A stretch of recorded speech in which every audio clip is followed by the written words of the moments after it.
Singer, songwriter, and multi-instrumentalist Nicole Serrano's rich, soulful, and emotional voice captures you immediately, carving her own path between soul and alternative pop. Nicole Serrano is now showing off a new side, evolving her sound and creative passion into what's always been there. So over the past 5 years, Nicole has been able to write and lead worship as part of Red Rocks Worship, partnered with Capitol Records, CMG, and Providence Sony on various projects, all the while recording and releasing 4 independent albums. She's excited about this new creative season as she expands and prepares to release more new music. So ladies and gentlemen, let's welcome one of the most beautiful voices you'll ever hear, the multi-talented Nicole Serrano. Oh my Welcome. goodness. That was so kind. Thank you. Well, I tell you what, I'm going to be honest. I just the day before our interview, I sat down, listened to many of the songs, and wow, I was taken back on how, and seriously, how beautiful your voice is. The songs are just amazing. Thank you so much. I mean, let's hang out every day. I feel great. Well, I really listened to I Am Held, Mhm. Make Room, and where were those, and I actually watched the music videos, so where were those shot? Yeah, those were shot at a church that I lead worship at in town in Nashville. It's called Sparrow Day. It's pronounced like the bird, but spelled Sperodei. Wow. When I was watching them, I'm thinking, because the way they were shot, I mean, the music is beautiful, your voice is beautiful. The setting of the videos was the exact same way. And I almost got to thinking, because I'd never heard the name, or, at first I'm thinking, okay, that's got to be a church. Yeah. But the whole feel of it was, I just thought it was actually filmed in Europe by the way that it looked. Oh wow, I love that. Yeah, and so you play guitar, but you're also multi instruments. What other instruments do you play? So I actually started playing drums. Me and my brother, we grew up in a house that was always playing music, thanks to my dad. And we were those kids that would get all the pots and pans and like just bang stuff all the time.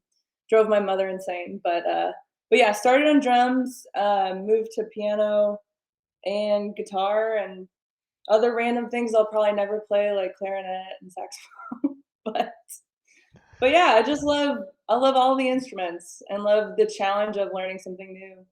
Well, does that help you in writing songs, that knowing that you can play multiple instruments, that as you're writing, you can maybe hear things that other people can't? Yeah, I mean, I think so. And I've been producing more lately, and I think, piano helps with melody and guitar helps with rhythmic stuff. And then just playing with new kinds of sounds just unlocks things that you don't initially imagine just strumming a guitar or, singing a cappella somewhere. So it's been a lot of fun learning. So what made you want to start writing songs? This is very not it's not a very deep thought, but I was 14. So I think being young helped, and I wasn't self-aware enough to think like I'm not good at this, so I won't do it. But I just thought, okay, I'm learning these songs that other people write, so like, what if I just tried and didn't worry about if it was good or not, which it wasn't for many years, but just kept writing and haven't stopped since. So it's worked out. Now, do you write solo, or do you sit down and write with other people to collaborate? I do both. Nashville is definitely a collaborative town, and so I've learned to play with all different kinds of people and write different kinds of songs. But stuff that feels more personal, I do like to kind of 100% that at least to start, and just depends on the song. Well, how did you become part of Red Rocks Worship? That came about. Let's see. I moved to Nashville in 2012. I was here for 2 years and I was so broke and I was a nanny and just like I just couldn't really break through music at that point, and people say it's a 10-year town, it takes a good amount of time to make any kind of movement, but I was young and I was like, "It's not working," and I got a job offer, just cold call in an email, and they're like, "Hey, why don't you come fly out? We'll pay for your broke self to come and we'll pay you and just check it out." And I really fell in love with Denver and a lot of the people there. And so I ended up being there for, I think, 4.5 years. So Well, yeah. I mean, now how did they find out about you? If I hear the broke stories about Nashville a lot, so that's very common. But how did someone find out about you to offer you that position? You think I would know that by now, but I think it was like a friend of a friend of like one of the pastors there, and we randomly got coffee. I also did The Voice for a season and didn't make it, and but that was at least public knowledge, and so it's like, hey, take the reject voice contestant. I don't know, but yeah, I think the world's small, and we're all just a couple degrees separated. It just happened. Yeah, it's crazy. Well, then that means some of your work was what, roaming around town, or was it for the fact that were you singing at church, singing in church at that time? No, I wasn't. It was a couple songs that were being, passed around or doing well on Spotify and all those little things moving at the same time. I think it's all momentum and just keeping busy, and you never know what's gonna, come up on someone's radar. Now, I've So, never talked to someone who got rejected by The Voice. So, what made you want to audition for The Voice and what happened?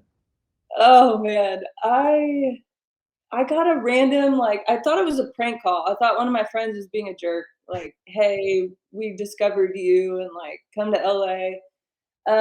But it was real, and I think it was 2012, so it was a while ago, um, but yeah, I was like, "Oh, this is an awesome opportunity, like, why not try? Like, it's fine." And, it ended up being pretty traumatic for a lot of us who got rejected, but, Now, where was the rejection process? Did you make it to the stage in front of the four, or was it rejection before that? I did, I made it to the top 100, and, it was like a weird situation. The song went well. All the coaches were like, "You're gonna make it. Just pick the coach that you feel the best about." Like, so I felt really confident. And then I don't know. At the end of the song, they all turned around. They were like, "I don't know what happened. Like, we ran out of time. I don't know. I don't know." And I was like, "What? That doesn't feel any better." But Wow. it ended up being, I'm glad.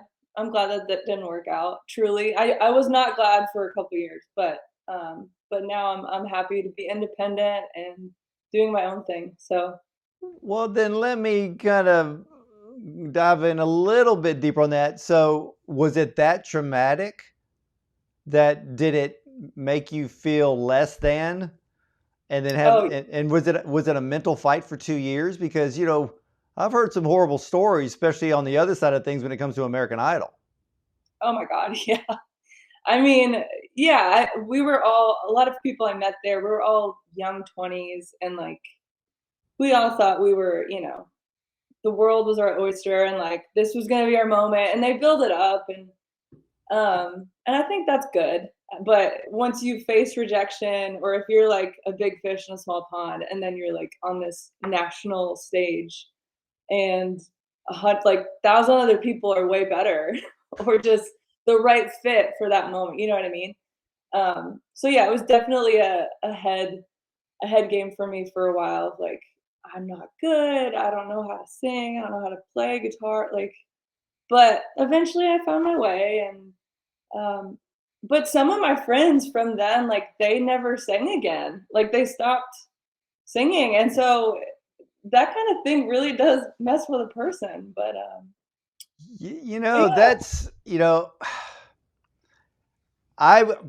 the early, and I'm going to say for the early years of American Idol when Simon was there, that was the best time to watch. But I always felt really bad for those that, and I'm not talking about the ones that literally had no talent. I'm talking about the ones that Right. had talent, didn't make it through because it is mentally Oh, it's devastating. brutal. Brutal. Yeah, I mean, brutal and in a way, very cruel. And for a lot of people, that's just their opinion. That doesn't mean that they're right. Right. For sure. For sure. And when I listen to your songs, they completely missed the boat on that one. You're very sweet. Thank you. And seriously, because you have, and I say this, I mean, I'm not Simon Cowell, but you have what it takes. I've listened to the songs; they're fantastic. Um, but let me ask you something, because, well, this kind of answered the question, because you'd already done the voice, you got turned down, then you ended up being worship leader with Red Rocks Worship. Um, Tell us a bit about your cover of Creed's Arms Wide Open. That, ladies and gentlemen, this is actually being used in the promo for the Academy Awards, which is a very big deal. How did that come to be? Isn't that crazy? Feels like the natural next thing. Um, no, I mean, I got really, really lucky. My This is my second time living in Nashville. The second time around has been the charm, and I just fell into a groove and met a wonderful team of people over at Resonate Music, and they just know what they're doing when it comes to TV and film, and they really believe in me as a person. They believe in my voice and what I want to do, and so I've just gotten to meet a lot of really incredible collaborators and producers, and so I wrote that. Well, we didn't write it, but we made that song, me and Tommy Prophet, and he's just on a different level when it comes to cinematic production. um, and he like turns to me. I don't know why. I'm his call for like out of the box things. So he'll call me and be like, "Hey, we should do a Folgers cover. Like the best part of waking up is Folgers." Like just crazy dumb things, That but is like crazy. he makes things work. And like we did a Gilligan's Island cover, and so I just say yes to anything he asks because he's brilliant. And so he was like, "Hey, what if we did a Creed with Arms Wide Open cover?" And we had no idea it was gonna land the Oscars promo or, but it was in the right hands and it was the right time, and it's a great song, so it really worked out. It's funny because I saw the short version, um, where it's just this logo and the word "Arms Wide Open." And Mhm. so I listened to that first. It's the short version, so to speak. And I'm sitting there listening, because the great thing of the fact that there was like literally, there's not really a video on Right. this one I was watching. So I got to pay attention very closely to your voice, the arrangement. And I'm like, wow, because I know Creed. We've talked to Scott Stapp, we've talked to Mark Tremonti, and of course, Oh, Miles awesome. Kennedy, the rest, Alter Bridge. But to hear you sing it, as Simon Cowell would say, you made it your own. And it was haunting, Mm. very, because of the way that your voice is with that song.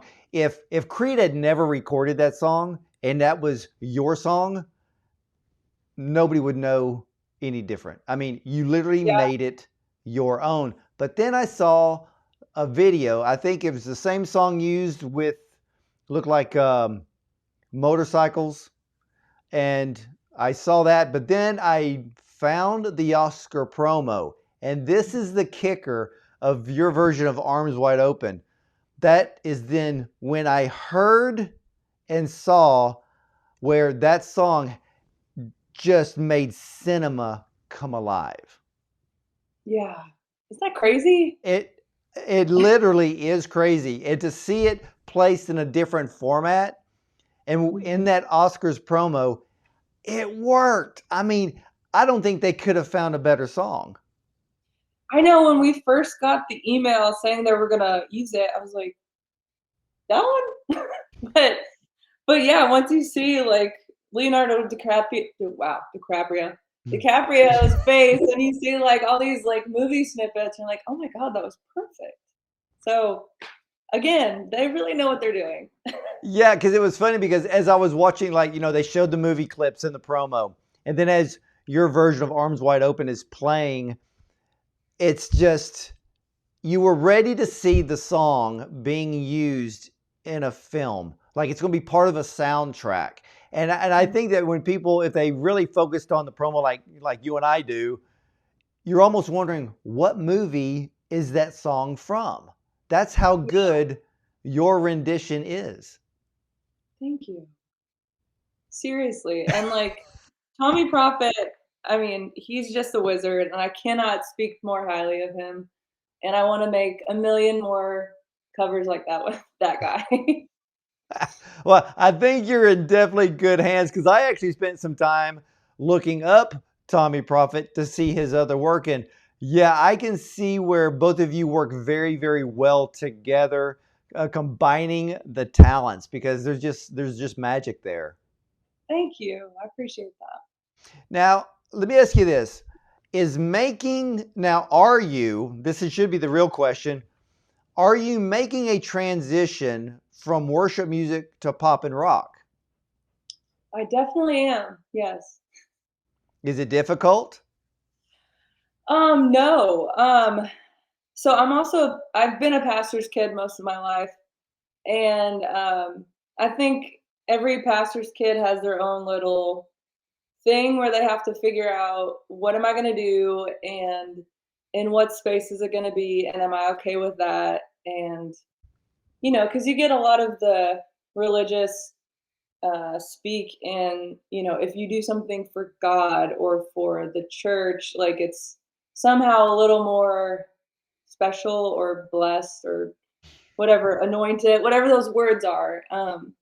And so I definitely had that in my head for a couple years, but I've really just come to grips with, you know what, we're all made as we are, and we're all good, and the things that come out of us are good. And so there's no reason to, try to limit that or label it or put it in a box. So coming back to Nashville, I really tried to push myself to just be as creative as possible, to blend genres, to paint with different colors, and it's been really fun. And I don't really have any of those, mental spin outs that I used to. And I'm older now, and I'm just like, nobody cares. Yeah, I know. I completely understand what you're getting at. Now, did you cultivate a fan base when you were with Red Rocks? I should know that. Some I people think, know, some people don't even pay attention to things like that, so it's common. yeah, I mean, I definitely think the worship space, it it attracts certain kinds of people for sure, and I think I've had the trust and the ears of those people for a couple years, and I just think too, like Christians are just starting to look different, like they're not all in this one category anymore, and all ages and all going through different things in life and asking different questions. So I feel very excited to show new music and share new stories and see how people respond and receive it. Yeah, to me, I know it was really big, for the 70s and 80s for people to break out. If they were known, let's say back then, if they were known as a gospel group or a Hmm. gospel artist, and in the breakout into secular, I mean, the knives were coming out. Yeah, it was a big And deal. yeah, I've even interviewed, people like Striper, where Mm, the church didn't want them even near their front door. mm, And Milo Lefevre was the same way, where you got that pushback. But what's mm. funny is that tone of music now is basically the mainstay in all churches today. It's very pop, it's very rock oriented. So Yeah. I think the hypocrisy finally faded away.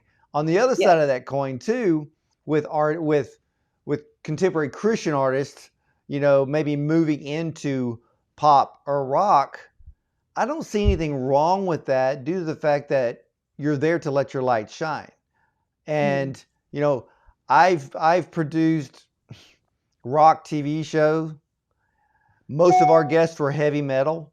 And I will tell you this, Mark Tremonti of Creed will be the first one to tell you they were not a Christian band at all and never was, regardless Yep. of all of the rumors that were swirling around at that time.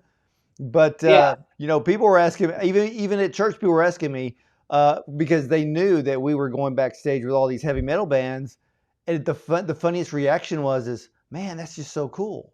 And I thought, "Wow, that's weird." And but for you to be moving into pop or rock, hey, more power to you because hey, Yeah. you have the voice and the talent. Thank you. I mean, it's scary because there's so many talented people, and pop is such a wide genre. Like, it's everything. And like, there's so many talented people that the world will never even hear, and like, so it's like a little scary, but I'm just trying to make music that feels authentic to me and that feels good to me, something that I would want to listen to, and then chances are pretty good that other people might feel the same. So. Yeah, I think it's just staying true to yourself. And Mhm. I've been told countless stories by recording artists, especially from those that became iconic or legends, to Yeah. just stay true and to hear people in the music industry who basically tried to make an artist something that they were not. And then if Oh, they were successful in being that artist that they didn't feel comfortable with, once they made it big, it was very hard for them to get back to who they really were. mhm. And sometimes they end up being who they really are once the limelight dims a bit. Right, right. Yeah, I had many opportunities early on to, sign with different labels, and it was a lot of it was that CCM lane, and I never felt. I was like, this just feels too boxed in. Like, I can't get into it. And I grew up listening to a lot of gospel, R&B, soul music, and I didn't hear a lot of that within the CCM world. And so, yeah, I am proud of myself. I can say that I've waited until the right kind of people have um, shown up, and I think it takes intention too of like not just waiting for something to happen, but having an intention and like going after it. And so I feel very grateful. I probably wish, the younger version of me probably wish this would have happened earlier, but it's like everything happens when it's supposed to, and you just gotta trust the process. Yeah, I mean, I completely agree with that. And like you said before, Nashville being a 10-year town, I mean, for some people, it can be 15. I In know. rare cases, it could be 20. Yeah. And it's amazing how many people that I've had discussions with that grew up in church, grew up singing in church, but then Mhm. now they're singing pop, rock, country, but they were never a Christian artist to begin with. That's just where they kind of cut their chops, learned Yep. their craft. Um, I even had one gentleman um, who literally would go into the abandoned when there was nobody there. He would walk into the church and go on stage and sing his songs. They weren't Oh, gospel, they weren't Christian, they were country, but he would get up there when nobody was around and practiced. And hey, way I look at it is God honors all the gifts, talents, and abilities that we have. And exactly. Yeah. so hey, Nicole, you let your light shine, and one thing about pop music. I mean, did you ever have any record labels come to you trying to turn you into a pop tart like they've done with the others? A Pop-Tart. No, that hasn't happened. And I think, like, because I don't know, it's not like I'm in my 90s or something, but I mean, in pop culture, it's like I'm in my 30s, so I'm like more mature than a lot of the pop tarts, as we say. But I think I'm like, you know what? Unless it's a really great deal, I want to be independent. Like, Yeah. it's just, I think it's where it's at, you know? So I'm very grateful. Well, is the navigation in the music industry for you much different because of all of the online streaming? Man, I feel like, yeah, the first time I came to Nashville, it feels like a completely different lifetime. The approach, like, you really did need a label, you needed radio play. And now it's just, that's not really as true. There's so many artists who stay completely independent and make it happen themselves. They get a team, um, and their team makes it happen, you know? Um, and it's really funding, and then I think syncs and streams are really how an artist can stay um, paying their bills. Really, that's kind of what's left. And then touring, of course, has been weird the last 2 years.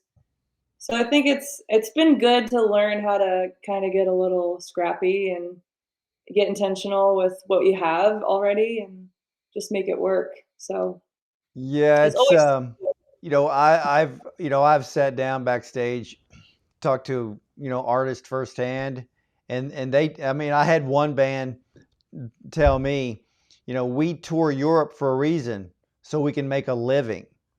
He said we really, only tour America just for the fans because there's no money here. Now that's in their genre. But, with other artists, they tell me, most of the money is made touring because the album sales are basically been ruined by all of the free downloads. yeah. Or you need what, 10 million downloads to make 15 cents? Yeah. It's really sad, and it's sad because, like, I started out as a songwriter too. Like, the songwriter gets the worst end of it all. Like, when it comes to streaming, like, the producer, the artist, they get their cuts, but songwriters, like, what, $5? Like, it's really If sad. Yeah, if they're lucky. And the whole thing about the songwriter is, and of course this is the mailbox money. Mhm. But Yeah, mailbox money isn't that good unless you have songs that are picked up by major artists who yeah, are on the radio.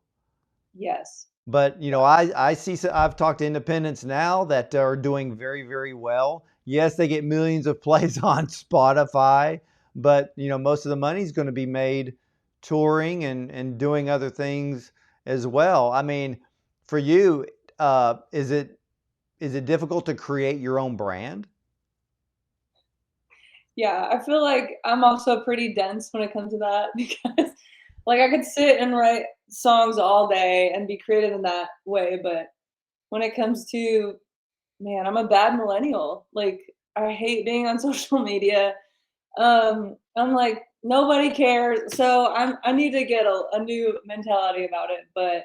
And that's why I have a team. They're smart about those things. But yeah, it's really hard to just keep pumping out content and keep giving people a reason to stay connected. And it's hard in the streets, you know?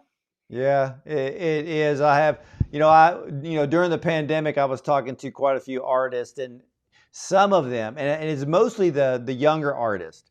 They would Mm, go online and do like, they would do online concerts, yeah. weekly, just to stay and at the same time stay in front of their current fans, but building the fan base. And then you had the legends that didn't really, they if they did an online concert, it was rare, and it was probably doing it just to kind of stay in the forefront for a bit, praying and hoping that touring was coming back. But now touring is now I think it's about to be kicked into high gear since all of the mandates are being wiped away because it's an election year, but that's a whole nother story. But do you Yeah. have any touring plans this year? You know, I have always said I hated touring. Um, but I'm working on a record right now that I'm really excited about, and I feel really confident, and I feel like it's kind of my story. of the past couple years, and I'm like, "Oh, do I wanna tour this? Maybe." So, there's a big maybe, but Well, probably yes. so when will we be able to hear this new album? So the first single will come out at the top of June, and then the full record will be out early fall. Well, Yep. then I'm going to give you a reason to come back in the fall so we can debut that brand new album. That'd be awesome. I would Yeah. love that. So yeah, I mean, so this is a full length album, not an EP? It's like a in between. It's like 7, 8 tracks. The 8 tracks is the sweet spot, I think. I agree with that. I think if you added two more, they just simply call it a full album. It's just yeah, it's too easy. Now, are you going to put Arms Wide Open on that album? I'm not, but me and Tommy did, of course, have to do more Creed covers. So we actually have, I think it's four tracks of their top stream songs that will be coming out next month. So Wow, maybe you ought to contact maybe some of the members of Creed and yeah, do a little bit of a collaboration because I think they would be highly impressed, and I'm sure that they know by now that your rendition is the Oscar promo. I hope they know about it. They should know. Yeah, yeah, yeah. Well, But yeah, if you're on Instagram, you can tag Mark Tremonti for sure. Wow, Nicole, again, I want to thank you so much for honoring us with your time. At the same time, where can all of my viewers and listeners learn more about you? well, like I said, I'm bad at social media, but I'm working on it. So you can find me on Instagram. My handle is just first and last name, Nicole Serrano. And then all new music will be on Spotify, Apple, everywhere you listen to music. That's right, ladies and gentlemen. And I will tell you this, look up Nicole Serrano, even go to YouTube and watch some of the videos and listen to some of the songs, even if it's the worship songs, because either it doesn't matter what she sings. And like we always say, there are people who can sing the phone book. Nicole is one of those. Okay. She is that good. And I am being honest, sincere, and genuine when I say that. Nicole, regardless what the voice thinks, you are an absolute incredible talent, and don't let anybody tell you any differently. Thank you so much. I've so enjoyed our conversation. Thank you. Well, thank you so much. And ladies and gentlemen, Nicole Serrano, check her out on Instagram at Nicole Serrano. And I know she's going to be coming back so we can talk about that new album in the fall. So stick around with me, and I'll be right back after this.